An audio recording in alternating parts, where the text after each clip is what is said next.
Snake Park in Soweto faces challenges similar to any other informal settlement.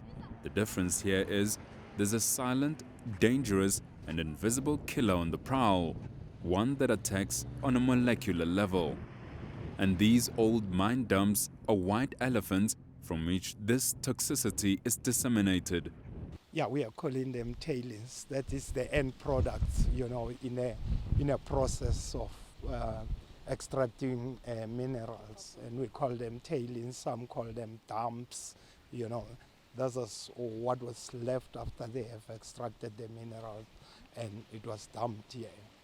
They are the byproducts of years of digging for gold that have left the chemical substance uranium exposed.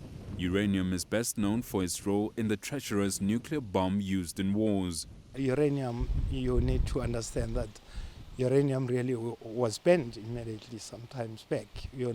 It's you remember the world decided after the Second World War that uranium nuclear weapons should not actually be continued, and it's still the case even today. The wind, a natural element, obliviously aids this demon, carrying it to nearby communities including Snake Park. It changes your DNA, and the end thing is that you may give birth to deformed kids. Something that community members such as Mpotseule know all too well.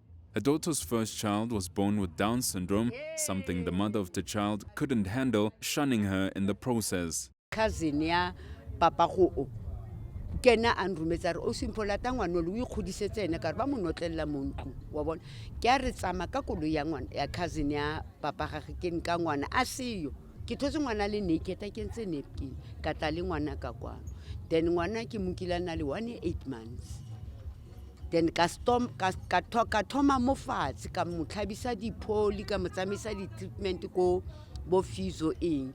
Just as children born with malformations are common here, young mothers leaving the physically or mentally challenged children with their grandparents has become a norm. But the financial implications are unbearable. Ngwana o na le expense a ke so reke pampers ke rekile only food ka 1,200 le gona no ke a palla go mo rekela di pampers ke di reka ka 1,200 le dijo ha di felle dijo tse ba re blellang ka tsona ko lerato tse re tshwantseng go re ba rekele tsona I afford ke tlo reka mo le ma ile mo diaparong ke di reka by chances. Young Koketso is 13 years old.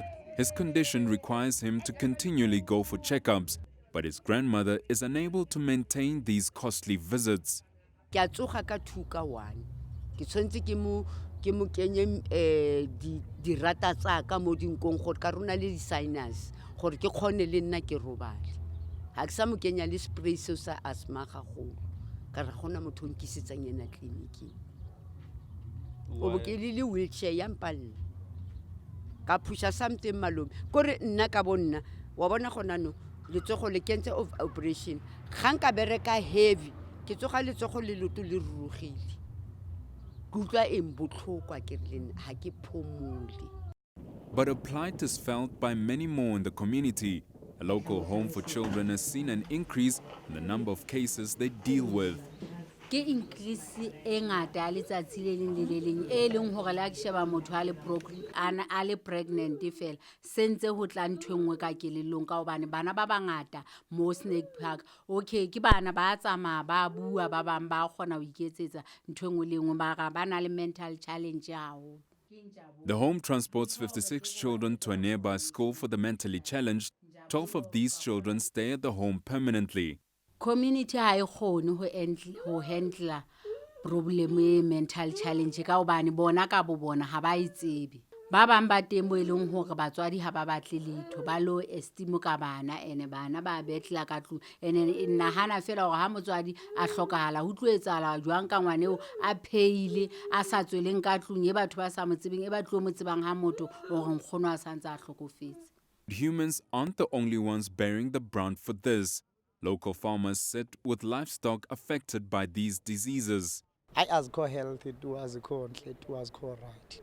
Kuba sihlutshwa na ile dust le yalentaba le iyesihlupha njengo nje ubona uyaqhuma nje chula idust nathi iyasihlupha lapha emakhaleni neegusha neenantsika ziyakhohlela neengulube bathi likhwekhwe ibhula njengoba uzibona ziqhekekile nje zikhuthukile andiyazazi uba zibangelwa yintoni. But the allegations aren't baseless. A study on gold mine dumps by Northwest University research professor at the School of Geo and Spatial Sciences, Frank Vinder, has made hair-raising findings. Through hair sampling, Vinder found that for those living in such areas, the uranium levels are far more elevated compared to those who live elsewhere. It's not clear who the dune belongs to, but the Department of Mineral Resources is mandated to oversee the maintenance. What we have been advocating for is the intervention by the authorities. And unfortunately, no one has ever come up to say we're going to resolve this. We have brought different people, academics here, we have brought in some engineers, and nothing has happened. Newsroom Africa's attempts to get the Mineral Resources Department to account have been futile. It's not mist that's obscuring your view from seeing Dobsonville, Brandfisherville and Meadowlands in the horizon. It's toxic dust from the nearby mine dump that's slowly but daily changing the DNA of community members, and it's only a matter of time until the effects are seen and felt. For Newsroom Africa on Channel 405, I'm Itekani Magwedze in Soweto.